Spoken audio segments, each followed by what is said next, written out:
Out on this glorious Monday morning, getting my spinal hygiene work in and meditation, and also discovering new things about my spinal hygiene routine that I find is continuing education. Shit, from when I released the book in 2018, there's more things that have changed in how things are done, what I would give to people. Not that any of those things in the book are dangerous, because that's how it was set up. It was set up in a way that it could be dangerous, but in a safe manner, and able to be explored by anybody in any state of being if they grasp the principles. But it just baffles me and excites me, because I'm a new person every single day, every single second, just like you are. So if I go into these moves as that new person, I should discover some things. And I did, even again this morning. And that's another thing. If you've done work with me, or you've watched a video of mine, and it was dated not right now, I'm a completely different person. Stuff has changed, how I deliver it has changed, my experience with it has changed, my stories, I've refined them, cut things out, gotten better. Same thing with Cassie.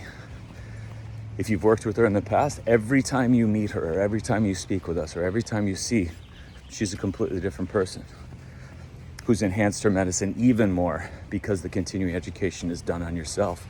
These are two people who never attended a continuing education conference, ever. Which I think is hilarious. She's the best doctor in the world and never went to one continuing education thing. And I just went to these bullshit ones just to knock out in one day my license, but nothing that I went to try to add on or improve upon, because there is no continuing education conference that will ever hold anything of value for any practitioner, and 99.9% of them should be just out of business anyway, and the whole practice should be done. I've described that, you understand why. Here we go. So, I'm kind of flying right now because I just discovered this. Things in my spine moves. Okay, I wanted to get on here real quick because people are sending me a bunch of videos of that dude climbing the palm tree on an account, shared by an account that I no longer watch any of his stuff, and unfollowed that a long time ago, because initially it sounded like he had good things, and then there were just so many inconsistencies and things that don't apply and aren't how the body works and isn't how the body heals, and it was just a really fucked up account. The message was gonna fuck people up more than do good, and so there's none of that, no room for that in my life. Anyway, gentleman is sharing a video of a person who apparently is defying age. It's all age stuff, and he's climbing a palm tree, and it's this guy, I don't know where he lives, some tribe or some African, I don't know where he is, but the whole thing was about, and why people are sending it, is that age doesn't mean anything. The decline with age. I don't know how old this guy is. He probably doesn't even know how old he is, which there's a lesson there. But I want to bring two important things, or a bunch of important things about this video. So I'm watching it, and it's impressive. And everyone's going to look at him, and he's lean, and he's got muscle, and he's got a six-pack, and he doesn't look how old he is, or whatever it is. But then there was a comment in the video that was said that, I mean, this guy's climbing palm trees all day and then juicing the nectar of something, gathering a jug of nectar, blah, blah, blah. And we should put palm trees in gyms and have people climb palm trees. And this is what I'm talking about. You have this gentleman whose entire way of life, from the second he wakes up in the morning to when he goes to bed to during his sleep, is about survival and adaptation and how to thrive to the best that he knows how. He's not climbing fucking palm trees to lose weight. He's not climbing palm trees to compete against another tribe. He's not climbing palm trees because someone's timing his ass and he's trying to beat the time. He's climbing a fucking palm tree because if he doesn't survive. But we don't link anything we do to that. We always compartmentalize. We always pick the one thing. And let's just stay in training and rehab, because we could just go in infinite directions on this thing because we're just so fucking perverted in every way, shape, and form in health, fitness, human, I mean, you fucking name it. Light, nourishment, my God. Anyway. We always pick the thing, right? Like training has now become, the message is so perverted and skewed and incorrect and a lie. It was just another one of those stories you have to unfollow and unlearn and not listen to again. That exercise and training is about increasing your heart rate, or is about fat loss, or is about calorie burning, or is about developing abdominals or muscle. It's about competition, and it's about a tribe, and this is your tribe in this gym and they support you and all this bullshit. Apply that to rehab, because rehab is essentially just training. Actually, training even more. It's a more accurate approach to training. So everything I'm saying you can apply to rehab as well. But if all that were true, and all we had to do was just sweat, vomit, get your heart rate up, get scared maybe, you could just sit in a sauna, watch a scary movie, slam a bottle of Chopin, and somehow you're this spitting image of fitness. We've done the same thing with like the sun as being reduced down to vitamin D, or we've looked at all these blue zones, who lives the longest, because living long is the goal. That's why we're all fucked up. It doesn't matter that your last 10 years is hooked to tubes and you're drooling and pissing out your ass in a bed and can't comprehend anything, but at least you lived longer than before. Well, it's about quality of life. Okay, fine. But we go to these blue zones and we try to pick the one or two things that they do, and then we try to keep everything the same in our lives, but add in the one thing. People are even doing it with my plans. They're calling me, going through this thing with me, and I'm trying to reshape everything. Their stories from the very beginning of the call, and they're just gonna add another plan in to their already packed, impregnated life. That's just spilling over, and it's another thing that doesn't work. There's no room for it. Even if it's principles and natural law, it doesn't matter. I know it's not gonna hurt them, but it puts them in a position that they can't sustain the other stuff. But that's what we do, is we're looking at this video and now we're like, ooh, the secret to longevity, the secret to look like this gentleman is climbing palm trees. First of all, there is no secret. Secondly, you just reduce this guy's way of life to climbing a fucking palm tree. and it's everything. I mean, maybe he goes into it in the rest of the video. I don't really like watching his stuff, but it was just an interesting comment that was made, and I hear it all the time. We pick that one thing. If you're training to lose fat, it's not going to work, because that's not what training is about. And what sucks is you're going to put an effort with that goal in mind. It's going to let you down because it just doesn't work that way. Then you're going to feel guilty that you did something wrong, and shame and upset and aggravation and righteous anger and all this other things. And then it's like, fuck this, I'm not going to do this. Or you're picking a thing that can't be repeatable. It's not sustainable. You get injured in it, and then you go to some therapist who then perpetuates you into a passive treatment scandal that wires you down to being less than you were prior to even meeting this person. You have no concept of why injury occurs, or why the body is, or what training is, or what fitness is, because everything around you, almost 100%, is just a lie about what it is and what it isn't. And you can't sustain this.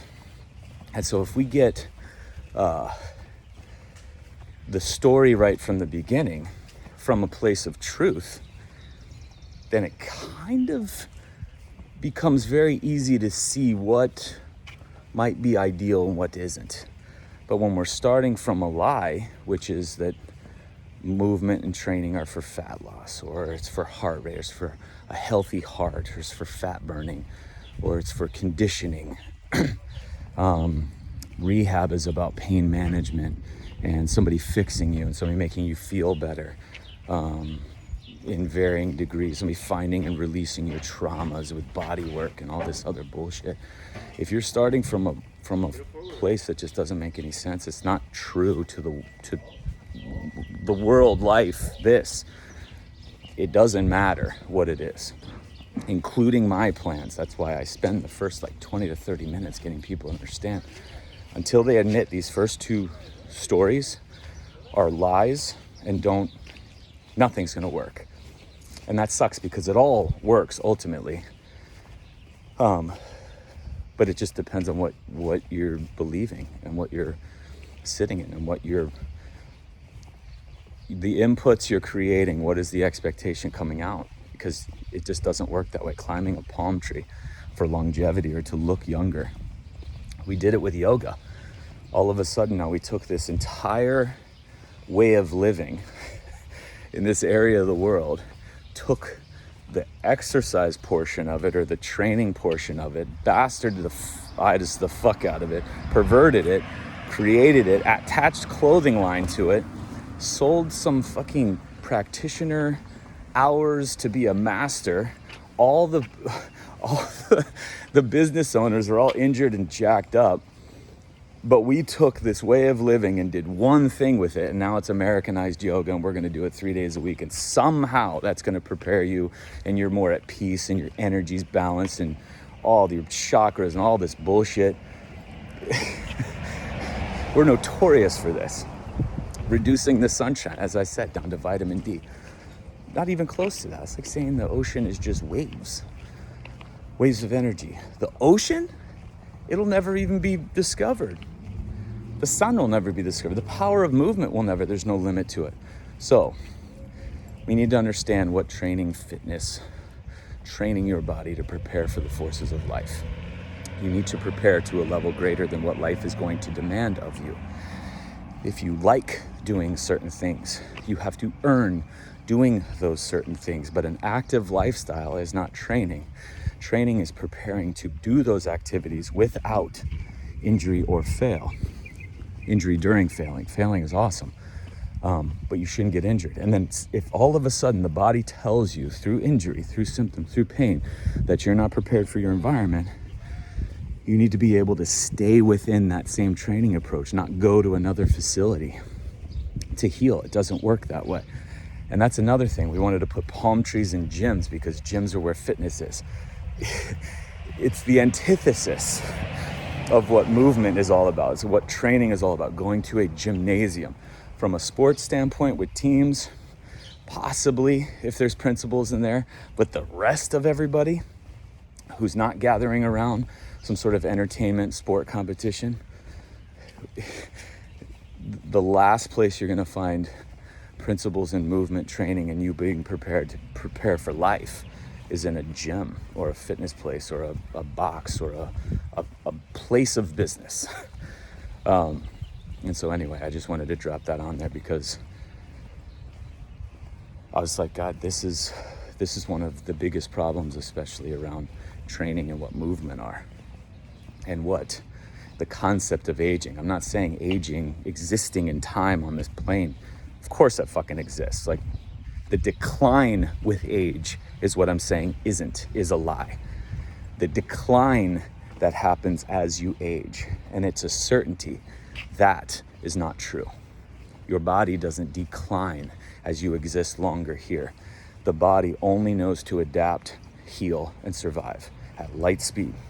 If it's giving you a language and a response back telling you that you're not prepared for your life through symptomatology, through all these things that everyone's calling as aging, what they're calling as aging is just a healing response to your chosen environment. Make those changes, unbelieve most of the stories you've been told, stop following these accounts, posting these videos, sharing false lies about what actually movement training and then all the other concepts of what humanity is all about. Get out of the way of your body and you'll see that healing is exactly how it was when you were a child, or exactly how it was when you were into your teens or in your 20s. It doesn't turn off. Your body's not flawed. It never attacks you. It's not dysfunctional. It's not perfect everywhere except the spine. or the body, fevers or healing responses, except when the feet respond this way. Then it's something that we need to go fix with a specialist that only knows the feet or somebody that only knows the spine. Could you imagine if the body was that fucked up? That it's perfect and brilliant with fevers and vomiting, and warts and tumors and shivering and sweating, healing of cuts. But when it comes to the spine, you need someone to fix you. It's just lunacy, pure lunacy. So what is training? What is movement? Preparing your body, moving every joint to a number that changes you enough, to an intention level that's greater than any emotion you've ever experienced in your life, the greatest amount of love, the greatest amount of anger. You push yourself to that safe, dangerous point where you can fail over and over and over, body-wide, every single day, without equipment, without a facility, without guidance, only by you. That is training. All the other components that everyone's talking about and attaching with it is not. You prepare your physical body to be able to be resilient, steadfast, gritty, unimpressionable, if that's a word, so that you can make the other choices that are going to be difficult, that will feed you the other things people are saying you want. You want to not have the healing response of the body storing fat. Change everything. You got to be strong to do it. But the strength in the movement doesn't do it for it. It just puts you in a position to be able to make these decisions with ease and clarity. Because the more you connect with this body that is experiencing, that is just literally your spirit is experiencing every single level of sensation through this body, things become very, very, very clear on where you're supposed to be, what you're supposed to be doing, who you're supposed to be with, how you're supposed to be doing it, and why. And then it's not even decisions that you're making. It's just go. All right, I hope that makes sense. I'm gonna go ponder what I just discovered about my spinal hygiene before the week's Zooms, because these people are gonna get it. All right, let's have a rad day.